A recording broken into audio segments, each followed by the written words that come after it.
Hi guys, Arthur here from Homeowner DIY. Today what I'm going to do is I'm going to prefab a bath faucet and a bath sink. Now the reason you'd want to do this is because it's just a lot easier and faster to work on a bench opposed to in a cabinet. So guys, this will be a single handle faucet. I'm going to tighten it down. I will hook up the supply lines to it, and then I'll also put the drain on. So that way all I have to do is take the entire unit to the site and then just pull out the old one and then install the new one. So what we'll do now is material and tools. Alright guys, this is our materials list. So we have our single handle price fister faucet. We have two 20-inch supply lines. It's 1/2 inch at the top, it's 3/8 here at the bottom, so this side will go down to your stops, and then the 1/2 inch will connect into your faucet. We have our porcelain sink. So this sink that has 3 holes at the top will either accommodate a single handle, which is the middle, or a 2 handle, which you'll use the outside. And guys, this is our drain. So for our drain, this whole part is one piece, and then you have the nut on the bottom, so you put the drain down and then you tighten up the nut, and that's going to squeeze the whole thing together. Guys, this is our material list. So what we'll do now is tools. Alright guys, this is our tools list. So I have my finishing kit. I think the only thing I really need is a couple crescent wrenches. But other than that, the one other thing that you need is thread compound, also known as pipe dope. It's just a lubricant, but it can also be used as a sealer, as I will demonstrate in this video for you guys. So guys, with that all in mind, let's get started. Alright guys, so we have our 3 holes up top. We have our base plate. So our base plates will cover the other 2 holes. Now, this one has a gasket underneath it, so you don't need to put putty, but if there's just plastic, then I would suggest putting putty, but in this case it's not required. So we'll put our base plate on. Alright guys, so we have our faucet. Take the couple plastic covers off.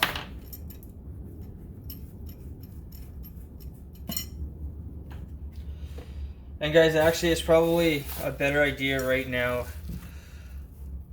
So for these here, the small end is gonna go into over the O-rings. And then what you do is you just tighten up the nuts. Alright, so for a faucet, I'm going to use water pump pliers or channel locks. These bottom nuts have grooves on them, so it shouldn't scratch.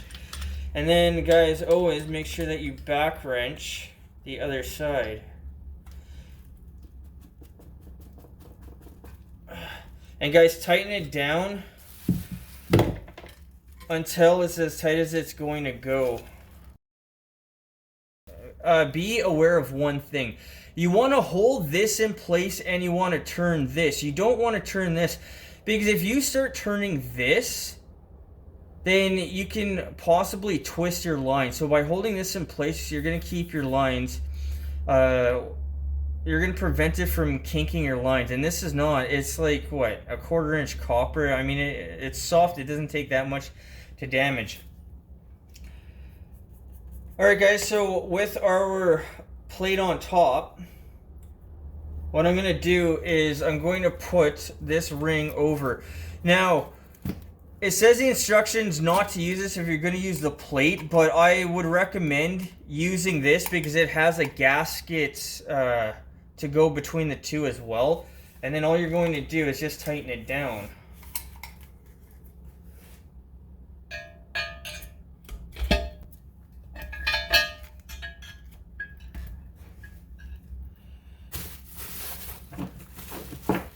Alright guys, so the next thing we have is our ring. So there is these little bumps. The bumps go to the sink side.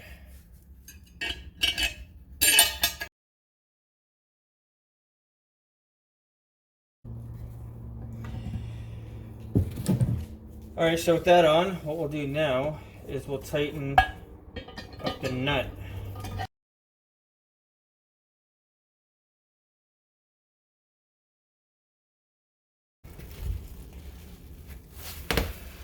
Alright guys, so with that now tighten on. Straighten out your faucet so it's straight in line. I think I need to hit this over a little bit. And then the other thing is make sure that this is straight as well.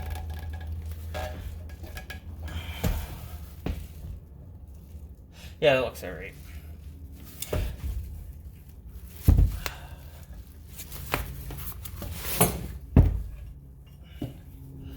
So guys, one thing about your nut here in the back, tighten it down until you feel resistance. Give your faucet here a shake to make sure that it's solid. But guys, don't go crazy tightening this down too much, because you can, by chance, crack the sink, and you don't want to do that. So tighten it down until you feel resistant. As long as your faucet feels solid, you're good to go.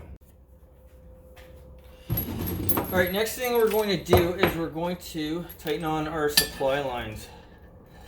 Now guys, really quickly take note that the hod has a label on it, so it's easy to figure out when you go to install the supplies to the actual stop.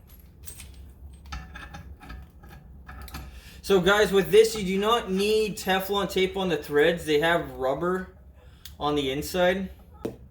Alright guys, and once again what we're going to do is we're going to tighten on our supply lines. Now guys, with this, tighten it down as tight as it'll go.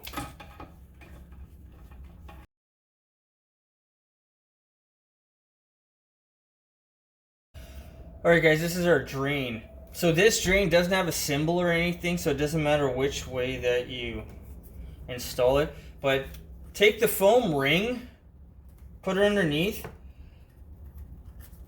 Take the gel ring and then go underneath that. Now you can also use putty here if you wanted to. I'm just going to use what was supplied. So we'll put this in, and guys, make sure that there's no debris or anything between the sink and the drain. And then what we're going to do is we're going to put our cone shape. So the cone goes towards the top of the sink, and then this will have a plastic washer that goes underneath it. Alright guys, so what we'll do now is we're going to put a little bit of our thread compound slash dope onto the threads, and then we're going to put our cone shape, our washer, and then we're going to tighten the nut on. Guys, if you do not put a little bit of dope onto your threads, you can have a leak that the water just follows your threads all the way down. And even that should be enough. So what we'll do now is tighten this on. Alright guys, so what we'll do now is we're going to tighten on our nut.